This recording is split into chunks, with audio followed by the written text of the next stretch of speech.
Olá, gente querida do coração verde e amarelo, Jornal Foco do Brasil, compromisso com a verdade.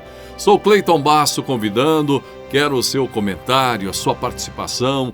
Diga de qual lugar abençoado do nosso lindo Brasil ou de qualquer outro país do mundo você acompanha o Jornal Foco do Brasil. Deixe o seu like, o seu compartilhamento, torne-se membro do Foco do Brasil e interaja com a gente, QR Code aparecendo na tela. E de segunda a sábado, após o almoço, primeira edição do Jornal Foco do Brasil com nosso colega Leonardo Miller. Vamos agora às notícias desta edição.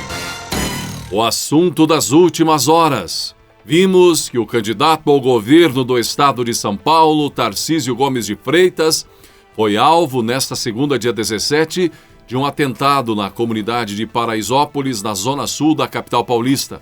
Você viu que o ex-ministro da Infraestrutura cumpria agenda de campanha no local, onde participava da inauguração de um primeiro polo universitário de Paraisópolis.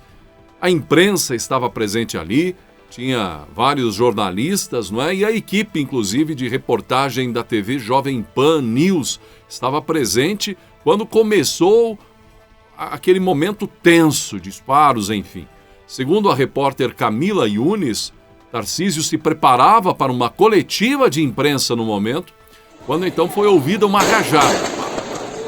A equipe de segurança do candidato agiu rapidamente, foi um tremendo susto, juntamente com a polícia que estava por ali. Deitamos no chão, todo mundo, estávamos em um salão de beleza, todos nós abaixamos e ficamos então em segurança. O ex-ministro também se escondeu e aí foi para a van, que era um carro blindado. A gente saiu com ele, então, neste carro blindado. Veja, então, que situação.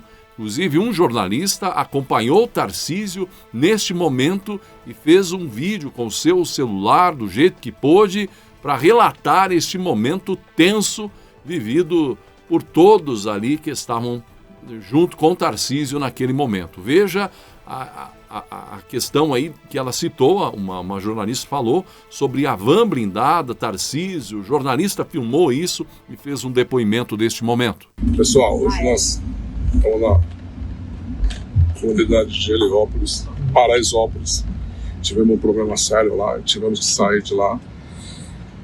Eu quero destacar aqui a atitude brilhante do nosso governador Tarcísio, que ele não deixou ninguém para trás, colocou todas as pessoas da imprensa dentro da van e resgatou a gente, tirando a gente de lá.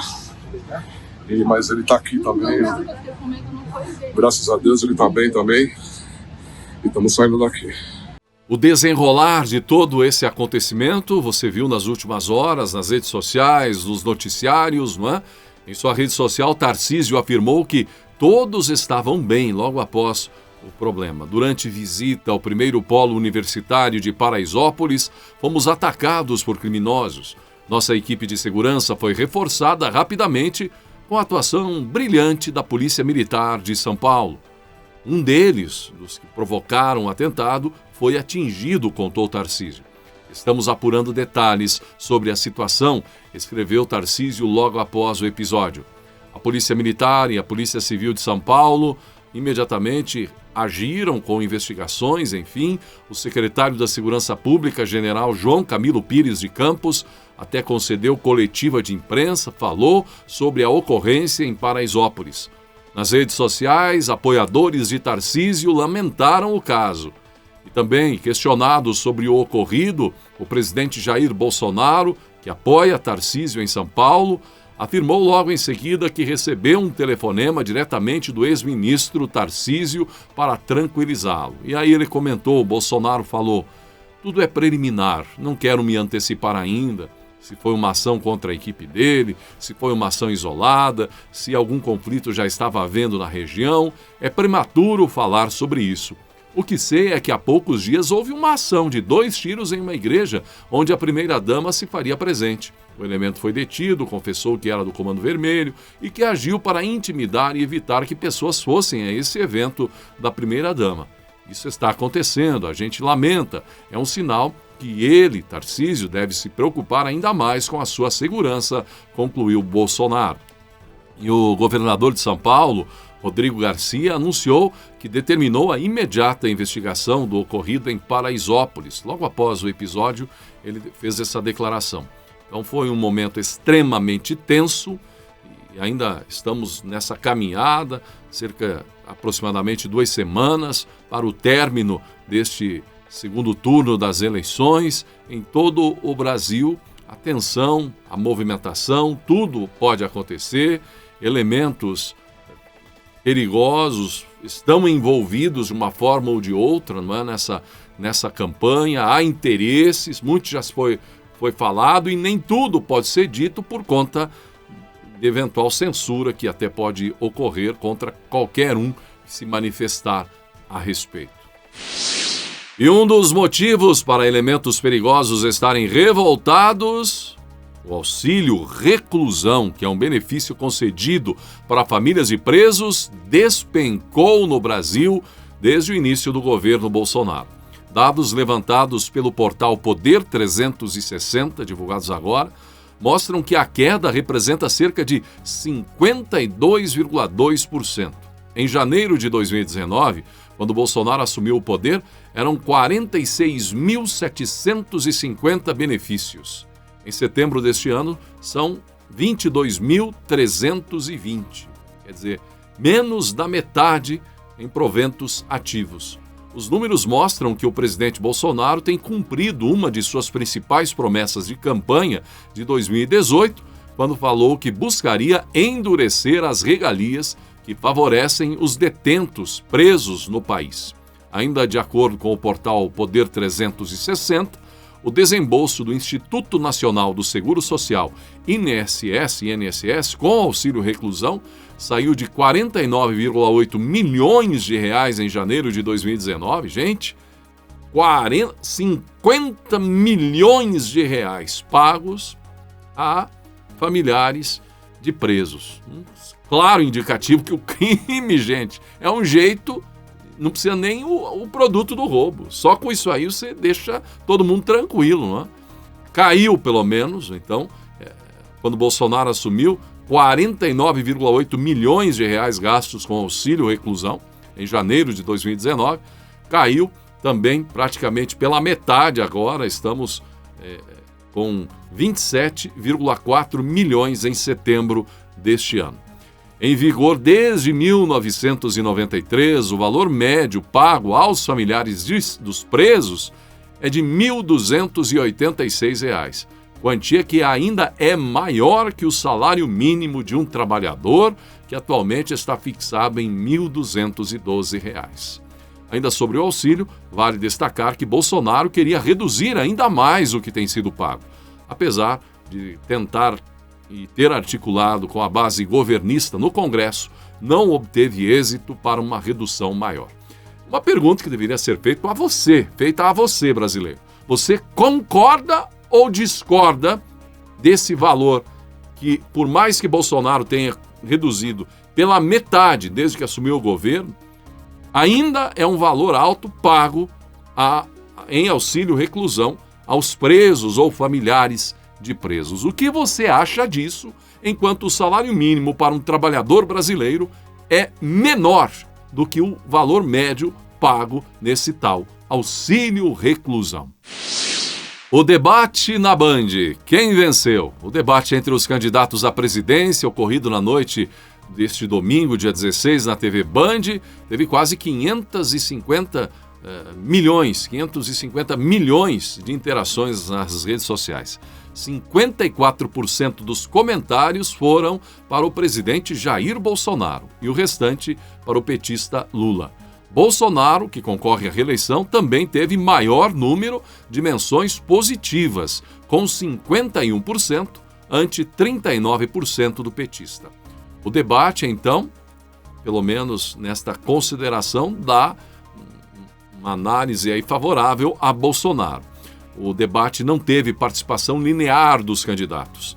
A avaliação foi de que Lula dominou o primeiro bloco, com o tema da Covid-19, enquanto Bolsonaro controlou totalmente o terceiro, sob o tema da corrupção. O programa Canal Livre da Band, após o debate, analisou o cenário.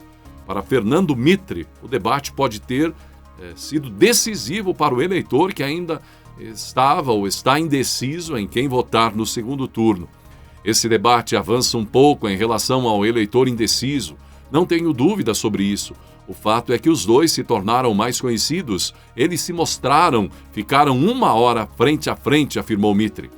Na avaliação de Fernando Schiller, o formato com o confronto direto e possibilidades dos candidatos administrarem o tempo para perguntas, réplicas e tréplicas criou uma espécie de jogo cooperativo. Então, e você, o que achou?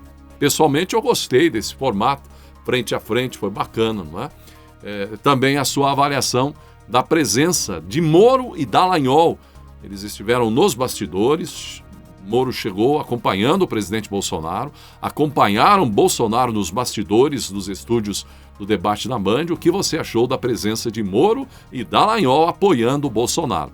E também o que achou aí dos mais de 5 minutos sem interrupção que Bolsonaro gerenciou para o final do debate. Conseguiu de algum jeito, Lula acabou falando, e sem interrupção Bolsonaro conseguiu 5 minutos para a parte final do debate. Um dos motivos para muitos deixarem de votar é desconhecerem alterações de local onde fica o local de sua votação. Aí chega a hora do voto, o dia da eleição, aparece aquela preguiça em tentar saber, mas afinal, aonde eu voto? Não é? Um outro problema declarado por muitos, enfrentados por muitos no primeiro turno, é que foram votar apenas com o título de eleitor, sem um RG, um documento com foto de identificação, e aí deu problema, tiveram que voltar para casa, muitos não voltaram mais às urnas. Então não esqueça, é preciso, se você for com o título de eleitor na sua mão aí, é preciso o RG, um documento com foto. Como é que vai saber que é você, não é? O título de eleitor não tem fotografia, não tem uma forma visual de identificação. Então, o RG, um documento com foto. Mas tem mais informações importantes, inclusive sobre consulta ao local de votação, que pode ser feita por meio do site do TSE ou de aplicativos da Justiça Eleitoral. Esse trabalho importante que o TSE vem desenvolvendo, digno de elogios, inclusive, com muitos avanços, não é? Temos essas facilidades que você precisa ficar sabendo. No próximo domingo, dia 30, né? Mais de 156 milhões de brasileiros poderão comparecer às urnas para votar. Então, está chegando a hora, exceto este domingo de intervalo que temos até o dia 30. Então, chega logo o momento para votar, o domingo decisivo do segundo turno. E para não haver desencontro, é importante saber em qual zona e seção o eleitor, você, vai exercer o direito ao voto. Se você não compareceu, por exemplo, no primeiro turno, ou não sabe, ou esqueceu, a consulta ao local de votação é rápida, simples e sem custos. E tudo isso está disponível por diversos meios, através do TSE, seja no portal do TSE, no WhatsApp do TSE ou por aplicativos da Justiça Eleitoral. Pelo site do tribunal, é possível descobrir o local de votação na aba Eleitor e Eleições, na parte superior da página. Ao clicar nesse tópico, a pessoa será redirecionada para 2 menus, em Eleitor, e é só clicar no link Local de Votação, Zonas Eleitorais. A página oferecerá uma série de opções que vão desde a simples consulta ao local de votação até a pesquisa aos locais de votação para o eleitorado que solicitou o voto em trânsito e ainda o voto em trânsito do eleitorado militar e servidores da Justiça Eleitoral que estarão em serviço no dia da eleição.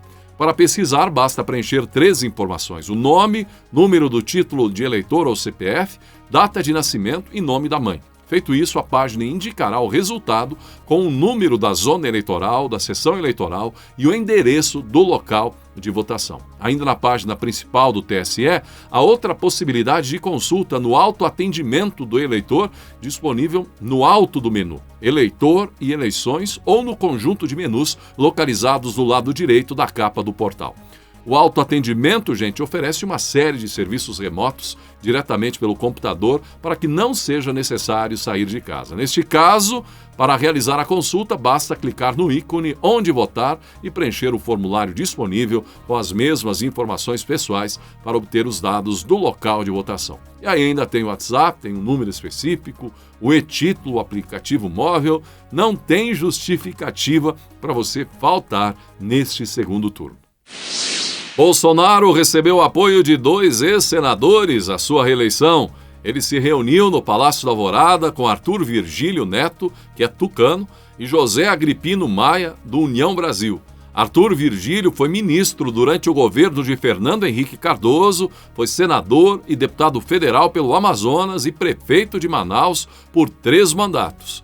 Já José Agripino Maia foi governador e senador pelo Rio Grande do Norte. 2 importantes apoios, portanto.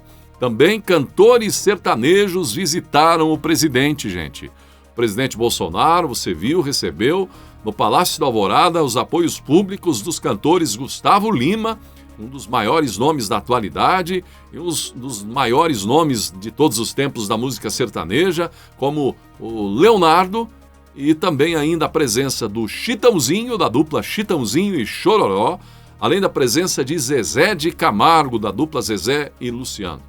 E ali presente, Leonardo disse: não é sobre eu, sobre a minha esposa, sobre nós, é sobre o futuro dos nossos filhos. Não vamos trocar o certo pelo duvidoso, por isso total apoio ao nosso presidente Jair Messias Bolsonaro.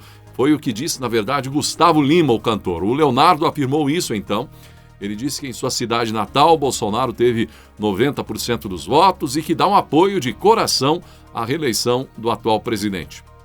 Estou muito orgulhoso de estar junto com vocês, declarou o cantor goiano Leonardo. Também no evento, Zezé de Camargo esteve ali e proferiu palavras de apoio ao presidente Bolsonaro, juntamente com o conhecido cantor Chitãozinho, não é? Ele falou o seguinte: o mundo sertanejo está com o presidente, por isso nós estamos aqui para representar nossa classe e queremos desejar muita sorte, muito sucesso para o presidente, que foi de todos o mais sertanejo, presidente que já tivemos no Brasil, disse Chitãozinho. Eu acompanho a política desde o primeiro mandato, quando o nosso presidente assumiu, e eu sempre achei que 4 anos é impossível consertar pela forma que o Brasil estava quando ele entrou na administração. Mas não foram 4 anos, foram 2 anos, porque 2 anos nós ficamos cuidando da pandemia. Então, o que eles fizeram em 2 anos, ninguém fez nesses anos todos que passados aí de administração. Então, meus parabéns, e esta é uma das razões de eu estar aqui hoje. O ex-juiz, ex-ministro e eleito senador Sérgio Moro e o ex-procurador da Lava Jato, agora deputado federal eleito, Deltan Dallagnol, vão participar de inserções para a propaganda eleitoral na TV do presidente e candidato à reeleição Jair Bolsonaro. A informação é do portal O Antagonista. O núcleo da campanha de Bolsonaro acredita, de acordo com o portal, que Moro pode converter votos nulos e brancos de eleitores que ficaram ao lado dele quando Moro, deixou de ser ministro em 2020. Segundo o site, a ideia de convidar Moro ao debate, ele acompanhou Bolsonaro nos bastidores do debate na Band, foi do próprio presidente Bolsonaro. Ambos se reuniram na semana anterior. A articulação teria sido mantida em sigilo até a hora do debate, quando Moro apareceu na Band como elemento surpresa, dizem que para tentar desestabilizar o petista Lula. A interlocutores, Moro tem dito que a união entre ele e Bolsonaro é pragmática e visa derrotar um inimigo comum. Ainda longe de atingir a meta, pelo menos 12 estados mais o Distrito Federal prorrogaram até o fim de outubro a campanha contra a poliomielite. A meta era vacinar 95% das crianças de até 5 anos, mas o índice chegou a 54% apenas nesta campanha lançada em agosto. Em 2021, a cobertura vacinal contra a polio em crianças com menos de 5 anos, que deveria ser de 95%, estava em 70%. Isso é muito grave e é muito importante que os pais tenham esse compromisso com suas crianças. Então, olha a campanha, estados que tiveram esse momento prorrogado. A doença foi eliminada aqui no Brasil desde 1989. Não se registra nenhum caso. Mas a queda da vacinação desde 2015 vem caindo. Diversos órgãos ligados à saúde advertem para o risco de retorno da doença. A Organização Pan-Americana da Saúde, agência ligada à Organização das Nações Unidas, informou em setembro que esse risco é altíssimo. Somente no estado de São Paulo, 8 em 10 municípios estão na lista de alto risco para o retorno da enfermidade. Por isso, a campanha de vacinação contra a polio foi prorrogada até o fim deste mês de outubro. A Paraíba foi o primeiro a alcançar a meta da campanha de imunização contra a paralisia infantil. Até agora, a cobertura vacinal chegou a 95,1% e mais de 235 mil crianças foram vacinadas. O Amapá, gente, vem na sequência, com 90,3%. Já os estados com menor cobertura são Roraima, com apenas 30,5%, e Acre, apenas 30,3%, segundo dados do Ministério da Saúde. Dados da Organização Mundial da Saúde mostram que novos casos da doença foram registrados em Israel, Afeganistão e Paquistão, onde ela é considerada endêmica. Os Estados Unidos registraram um caso em agosto e o estado de Nova York declarou emergência. Em Londres, traços do poliovírus foram encontrados no esgoto e uma campanha de vacinação foi lançada. A polio é transmitida por água, fezes, alimentos contaminados e contato com uma pessoa infectada. Em agosto, o governo brasileiro lançou uma campanha nacional de vacinação com a meta de imunizar 14 milhões de crianças. Então, vovós, vovôs, tios, vamos passar para frente essa informação. É muito importante. A temida paralisia infantil, quem viveu década de 80, 70, sabe muito bem o que é isso. E aqueles que até hoje enfrentam as consequências dessa terrível doença, que desde 1989 está ausente no Brasil, graças à vacinação. Então, gente, isso é fundamental. A comitiva liderada por Michele Bolsonaro concluiu um giro por cidades do Nordeste em defesa do presidente Jair Bolsonaro. No domingo, dia 16 de outubro, a primeira-dama participou do evento Mulheres em Defesa de Bolsonaro em Feira de Santana, na Bahia, junto com ex-ministras, senadoras eleitas e lideranças locais. A reunião teve o intuito de fortalecer o eleitorado feminino para com o presidente e destacar ações do governo Bolsonaro para mulheres e para a família.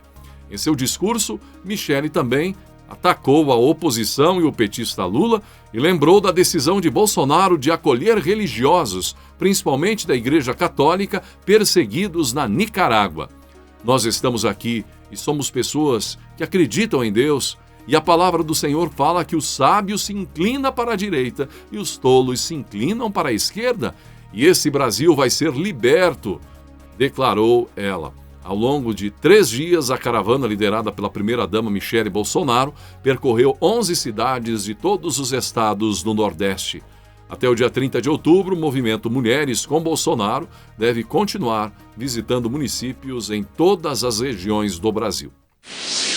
O ditador da Venezuela, Nicolás Maduro, tirou do ar 46 emissoras de rádio em 7 estados do país.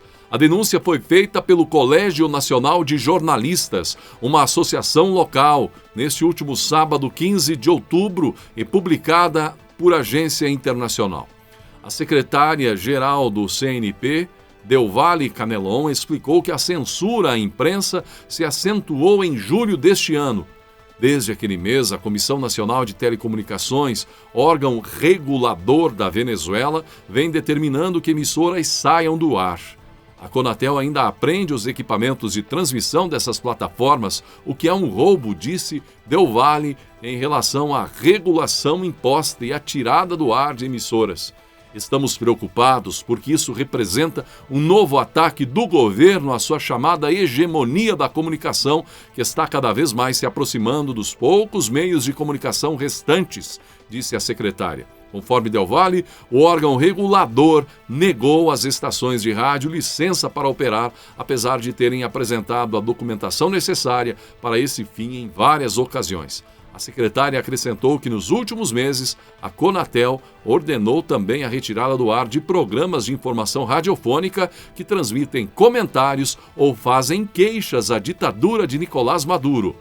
A Venezuela não é o único país onde a ditadura de extrema esquerda que governa censurou a imprensa. Na Nicarágua, Daniel Ortega cortou o sinal da CNN local em virtude de críticas da emissora ao regime totalitário.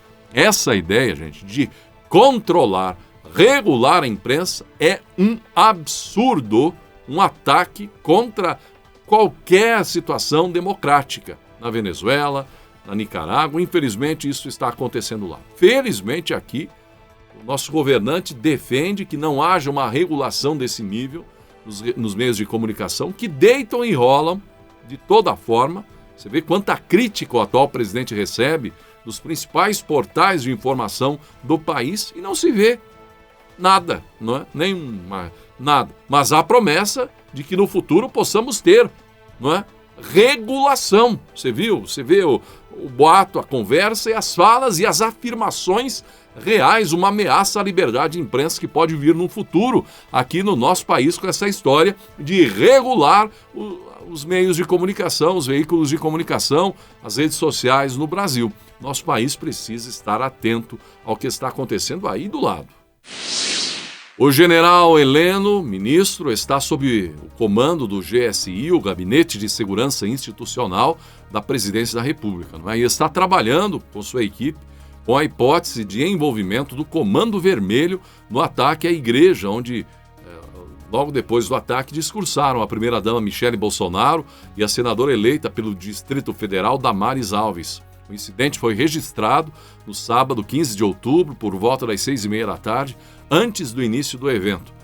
E Tiago de Souza Silva, responsável pelos disparos contra a Igreja Apostólica Novidade de Vida, disse a delegada Nelma Cristina Cunha Rodrigues que trabalha como vigia de rua e recebe salário de R$1.000. Ele, no entanto, negou o envolvimento com o crime organizado, segundo o que disse o portal Antagonista, mas admitiu morar em uma região controlada pelo Comando Vermelho. O sargento da Polícia Militar Reginaldo Santos de Souza, que prendeu Tiago, relatou ter ouvido entre 3 e 4 disparos de armas de fogo em uma rua próxima de onde fazia a ronda. Quando chegou ao local, o PM deparou com um indivíduo correndo com uma arma na mão. Depois de avistar a viatura, o suspeito teria então jogado uma arma para dentro de um terreno baldio. A polícia informou ao GSI que Tiago teria sido batizado no Comando Vermelho há apenas 2 anos. Ele exerce funções de baixa relevância, como aviãozinho, olheiro e rádio. É a notícia que se tem nesta passagem da primeira-dama Michele Bolsonaro, Damares, que tomaram um susto com esse praticamente um atentado, é possível dizer, contra uma igreja no Nordeste. E assim chegamos ao final desta edição do Jornal Foco do Brasil. Mais uma vez um lembrete, interaja com a gente, QR Code aparecendo na tela para você. Torne-se membro do Foco do Brasil. 50% de desconto para novos membros no primeiro mês. Aproveite e acompanhe de segunda a sábado a primeira edição do Jornal Foco do Brasil com nosso colega Leonardo Miller. Fique atento para outras informações também a qualquer momento aqui no Foco do Brasil. Compromisso com a verdade. Gratidão pela sua atenção e que Deus abençoe a você e a sua família.